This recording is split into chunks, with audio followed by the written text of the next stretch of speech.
19 civilian है और 48 terrorist की डेथ हुई है। तीसरी बात यह कि लोकल से कोई कांटेक्ट नहीं है, स्पेशली नौजवानों से। ये इलाका एलओसी से बहुत दूर है, इसलिए बहुत तशवीशनाक बात है। मैं ये बताना चाह रहा हूँ कि हम तो इसका कंडेम करते हैं, करते आए हैं। कल देर रात जम्मू कश्मीर के डोडा में सेना और आतंकियों के बीच मुठभेड़ हुई। इस मुठभेड़ में एक अधिकारी समेत सेना के 4 जवान शहीद हो गए, जिसके बाद से देश में गुस्सा का माहौल है। लगातार सवाल भी खड़े हो रहे हैं जिस तरह बीते दिनों से जम्मू कश्मीर में कई सारे आतंकी हमले हुए और इसमें लगभग कई सारे जवानों की शहादत हो गई। अब विपक्ष के नेता भी सरकार पर सवाल खड़े कर रहे हैं। पहले महबूबा मुफ्ती ने सवाल उठाए, अब उसके बाद असदुद्दीन ओवैसी ने भी सरकार से बड़े सवाल पूछे हैं और सीधे तौर पे जिक्र किया है कि पीएम मोदी पहले कहते थे कि हम घर में घुस के मारेंगे, आखिर अब घर में घुस के क्यों नहीं मारते हैं। ओवैसी ने ये भी सवाल खड़ा किया कि एलओसी से डोडा का जो डिस्टेंस है वो काफी दूर है और इस तरह की घटना इतनी दूरी पे कैसे घटी। ओवैसी का सवाल जायज भी है, सुरक्षा एजेंसी आखिर क्या कर रही थी। सुनिए असदुद्दीन ओवैसी ने और क्या कुछ कहा। देखिए, सबसे पहले तो मैं ये जो आज डोडा में जो टेररिस्ट ने अटैक किया, जिसकी वजह से हमारे 4 सिक्योरिटी पर्सनल की डेथ हुई है, जिसमें एक कैप्टन या मेजर भी है, मैं ये बताना चाह रहा हूं कि हम तो इसका कंडेम करते हैं, करते आए हैं, मगर मोदी सरकार की सबसे बड़ी नाकामी है।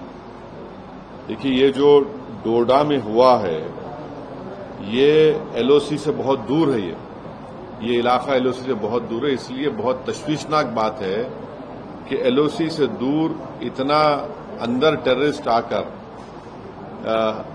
हमसे, हमारी फौज से मुकाबला कर रहे हैं और जिसकी वजह से 4 आर्मी पर्सनल की मौत हुई है, कैप्टन का भी उसमें जान चले गई। तो ये सरासर तशवीशनाक बात है, सीरियस बात है और ये गवर्नमेंट की इनकैपेबिलिटी और इनकैपेसिटी बताती है नरेंद्र मोदी गवर्नमेंट की।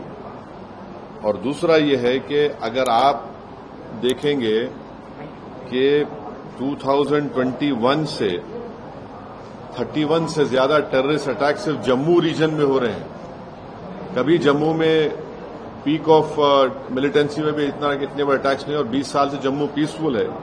तो ये रजौरी, पूंछ, कठुआ सेक्टर में तमाम चीजें हो रही हैं और इसमें अब तक 48 के करीब सिक्योरिटी फोर्सेस हमारे मारे गए, 19 सिविलियन है और 48 टेररिस्ट की डेथ हुई है।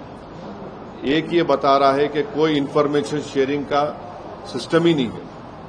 अगर ये गवर्नमेंट इंडिया के जो एक्स एम्बेसडर पाकिस्तान के अजय बिसारा है, उनकी किताब पढ़ेंगे एंगर मैनेजमेंट, जिसमें उन्होंने लिखा कि अल-कायदा श्रीनगर में एक बहुत बड़ा टेररिस्ट अटैक करना चाह रही थी।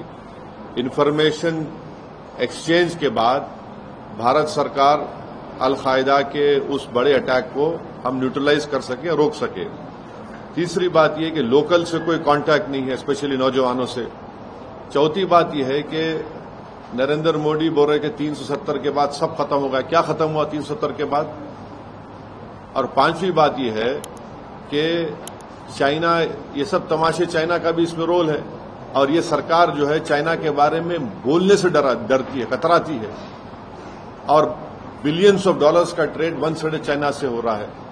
तो हम इसका कंडेम करते हैं, मगर इसकी पूरी जिम्मेदारी नरेंद्र मोदी गवर्नमेंट पे आती है। और इलेक्शन, पार्लियामेंट इलेक्शन के दौरान जो नरेंद्र मोदी बड़ा बात कर रहे थे, बड़ी बात कर रहे थे, हम घर में घुस के मारे, क्या हो रहा है फिर ये? तो ये सरासर नाकामी है गवर्नमेंट की, टेररिज्म को कंट्रोल नहीं कर पा रहे। और डोडा में जो हुआ है ये तो एलओसी से बहुत दूर है, तो इसलिए बहुत तशवीशनाक और डेंजरस बात है ये।